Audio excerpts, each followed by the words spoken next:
Hello বন্ধুরা, নতুন একটা ভিডিওতে তোমাদেরকে স্বাগতম। পরিণীতা ধারাবাহিকের আরও একটি নতুন পর্বে দেখা যায় যে শিরিন কোনো মতে রায়ানকে পারুলের কাছে যেতে দিচ্ছে না। এদিকে রায়ানের মা পারুলকে নিজের ছেলের বউ হিসেবে মেনে নিতে পারছে না।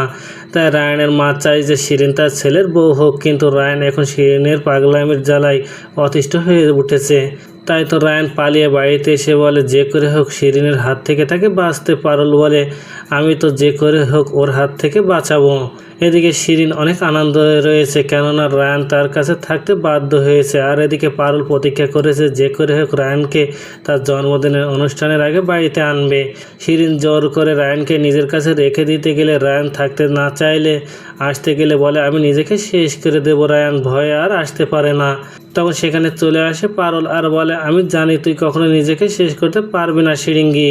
সত্যি নিজেকে শেষ করতে পারে না। তখন সেখানে চলে আসে রায়ান, বুঝতে পারে যে শিরিন সবটা নাটক করছে। এদিকে বাড়িতে অনুষ্ঠান হচ্ছে আর শিরিনও এসেছে বসু বাড়িতে।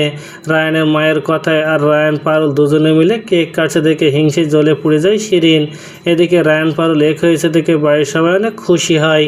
তো বন্ধুরা, কী ঘটতে চলেছে গল্পে এবার জানতে হলে আমাদের সাথেই থাকুন। ধন্যবাদ।